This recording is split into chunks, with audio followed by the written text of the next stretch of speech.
I didn't know better until it happened to me, until I saw my son going off to California State Prison twice for nonviolent drug offenses.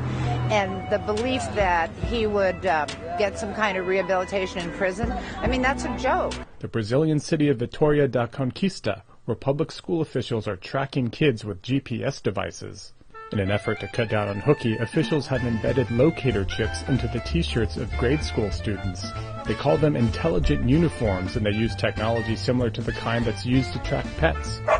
Because China definitely is the worst system in this world, that's for sure. The worst system? Yes. There's no such things in China that people can do this even, you know? There's no protest? From this point, I think the United States it's very tolerant, you know? Yeah. Everything. They have everything. John, the unemployment rate for college graduates under 25 is 54%. That's disgusting. So you know what? I was in the same boat as you in 1991 when I got out of school and there were no jobs around. And what do I have to do? I was a bricklayer. I did tile work. I did whatever I could to find a job. We want to talk about austerity. There is a growing backlash against austerity measures in governments, especially in Europe. You have people like Larry Summers, you have people like Paul Krugman saying, look, Europe has tried austerity measures, and their economies are tanking, they're going down like the Titanic. The Ron Paul movement is going to have legs even when Ron Paul is not on the political scene anymore. This is his last run for president. He's not going to be in Congress anymore after this year. He is leaving in his wake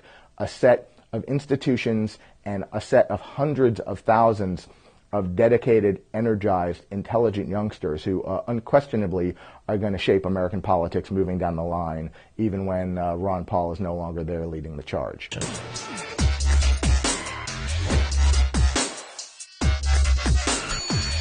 Copyright exists to promote the useful arts according to the Constitution, but is it still doing that? And should the government protect so-called intellectual property in the same way that it protects other forms of property? Whether you love it, hate it, or have never thought about it, chances are some nanny wants to ban it. Presenting the Nanny of the Month runners-up. Georgia Governor Nathan Deal, who signed into law a bill that requires drug tests for welfare applicants, and the North Carolina Board of Dietetics and Nutrition, which threatened blogger Steve Cooksey of DiabetesWarrior.net with jail time after he touted his success using the paleo diet and urged others to follow his lead. Turns out that counts as the practice of dietetics or nutrition without a license, and that's a violation of state law. I was not a good student, and I'm easily bored, and that, I think, helped me be successful in television. I felt if I wanted people to pay attention to this, I gotta use sound and picture and simple words. You have new opportunities that I didn't have and that no one's had before. Think about the Rodney King beating and what that said, about how that enlightened people about police attitudes. How a few seconds caught on tape, how powerful that is. Anybody can make a video, put it on YouTube.